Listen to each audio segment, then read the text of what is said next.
السلام علیکم ورحمۃ اللہ وبرکاتہ۔ ساتھیوں، ابھی آپ کو میں چھوٹا سا کلپ سنانے جا رہا ہوں۔ اس طرح کے متعدد کلپ اور متعدد چیزیں اور متعدد سارے معاملات، نظام ہمارے ارد گرد بکھرے پڑے ہیں جو چیخ چیخ کر بتا رہے ہیں کہ مسلمانوں، تم لوگوں کا نظام اسلام کا نظام نہیں ہے، یہ سیکولر نظام ہے۔ مگر حیرت کی بات ہے کہ مسلمان اس حقیقت کو ماننے کو تیار ہی نہیں۔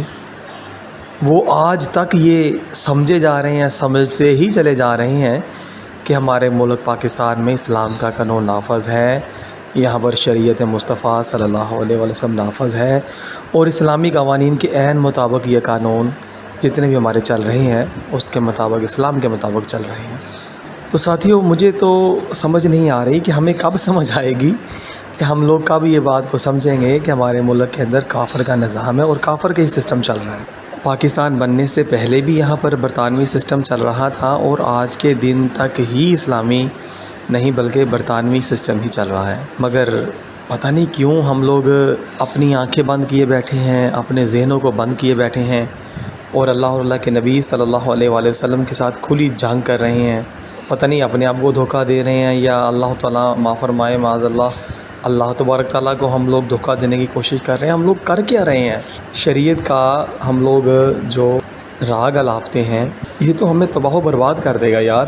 یہ دیکھیں، یہ ایک ہندو پہلی بات تو یہ کہ ہندو بھی پہنچا ہوا ہے اسمبلی میں۔ اگر یہاں پر اسلام نافذ ہوتا تو ہندو، سکھ، عیسائی، قادیانی، مرزائی، جتنے بھی مطلب جو کچھ بھی آج مسلمان، دیوبندی، ہر طرح کے جو ہے وہ سارے اسمبلی میں پہنچے ہوئے ہیں۔ تو اسلام ایسے تھوڑی نہ ہوتا ہے یار، ہے نا؟ اسلام کے اندر تو متقی، پرہیزگار اور اعلیٰ درجے کے جو ماشاء اللہ تبارک تعالیٰ دین اسلامیہ کا فہم رکھنے والے لوگ ہوتے ہیں، علماء۔ جی ہاں، علماء جو الانبیاء ورثۃ الانبیاء، العلماء ورثۃ الانبیاء، جو انبیاء کرام کے وارث ہیں وہ علماء ہیں۔ تو ظاہر ہے وہ اسلامی نظام کو نافذ کرتے ہیں، وہ شریعت کے قانون کو سمجھتے ہیں، وہ نافذ کرتے ہیں۔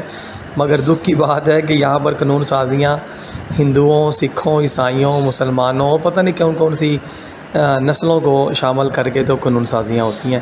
اور یہ دیکھیں، یہ ہندو کیا کہہ رہا ہے، آئیے ذرا سماعت کرتے ہیں، اور پھر خدا کے لیے اسی حقیقت کو جان لیتے ہیں کہ ہمارے ملک کے اندر قرآن کا نظام نہیں ہے بلکہ فرنگی نظام جمہوریت چل رہی ہے، جو کل بھی چل رہی تھی اور آج بھی چل رہی ہے۔ یہ ایک سیکولر سٹیٹ ہے، اور اس کا اسلام کے ساتھ یار کوئی تعلق نہیں ہے۔ خدا را اس کو اسلامی تعلیمات، اسلامی شعار، اسلامی تہذیب، اسلامی تعلیم و قانون کے ساتھ نہ جوڑا جائے۔ آئیے سماعت کرتے ہیں۔